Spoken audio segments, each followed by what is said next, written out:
This video is being brought to you by Freedom Garage. Hey y'all, this is Dan from Freedom Garage, and today we're not going to talk shop stuff or car stuff. Wanted to just have a quick little video on finances and why Dave Ramsey is wrong. So that's a teaser. He's actually not wrong about a lot of it. I'd say he's probably 95 or 97% right. My wife, just for some background, my wife and I went through financial peace about 10 years ago, a dozen years ago, and it's done wonders. It's allowed me to retire early. It's allowed me to spend more time in the shop. It's allowed us to do more ministry, both her quilting ministry, me here with Freedom Garage.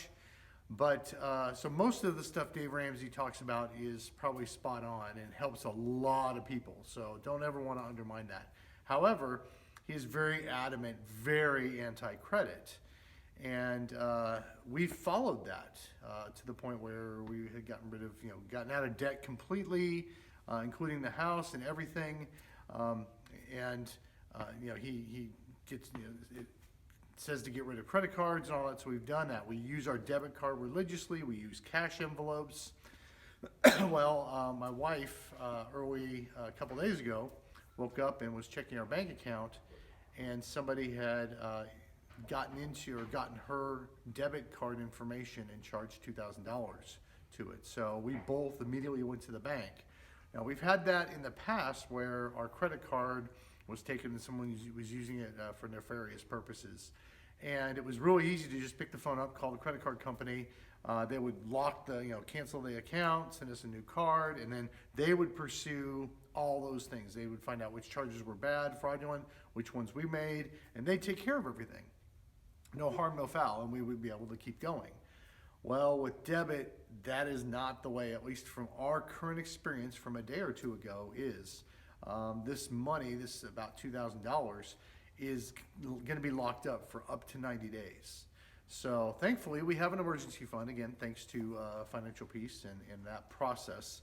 However, I don't like the whole debit thing. It exposes your finances to too much. Thankfully, we also had a small debit amount that we would strategically move money into for our spending. It wasn't where the lion's share of our wealth was or money.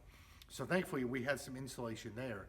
But this account is now messed up. It's compromised, and it has locked up some of our wealth. We will get that $2,000 back, thankfully, once the bank does their thing. But it's going to take way too long. And thankfully, we have an emergency fund. If we didn't, this would sink us. So I have actually pursued, did some research, found a good credit card. I know Dave Ramsey's not going to like to hear that.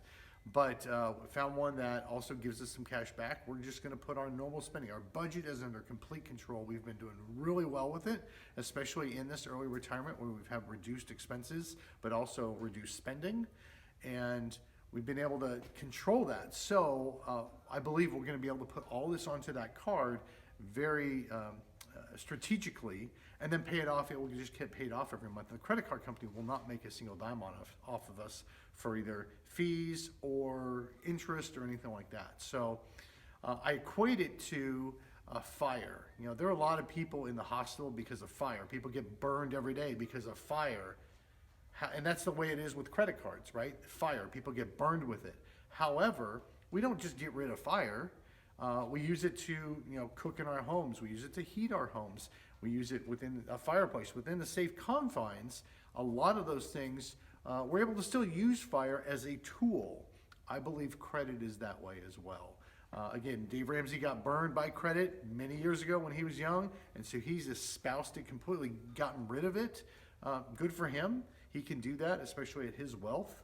But for those of us more in the middle, I say we use it like fire. We are smart about it, and we use it as a tool. So anyway, that's my little tirade on what's been going on here within the family and Freedom Garage. So if you have any questions, put some down in the comments. Tell me your experiences with debit, with credit. Again, you are playing with fire. I understand that. But we are going to now have this credit card as our main spending for all of our groceries, gas, all the day-to-day basics, and then we will pay it off at the end of once we get the statement at the end of every month. It's a part of our process, but it will also insulate us from what just happened with our debit card. So anyway, again, like to hear what you guys think, and thanks for watching the channel. If you like what you see, all the craziness from cars to hummingbirds to bees to all the airplanes, all the crazy stuff that's on my channel, I appreciate all y'all watching. So have a good day. Thank you. This how-to video was brought to you by Freedom Garage. Freedom Garage is a charitable ministry that loves on God's people through cars. We specialize in oil changes and basic vehicle maintenance for single moms, widows, seminary students, retirees on fixed incomes, clergy, and missionaries. Our goal is to become a self-sustaining charity through social media by telling stories and creating how-to videos to help others. Please consider supporting us by subscribing to this YouTube channel and checking out the affiliate links in the video description. You can also follow our Instagram page at freedom_garage_KY.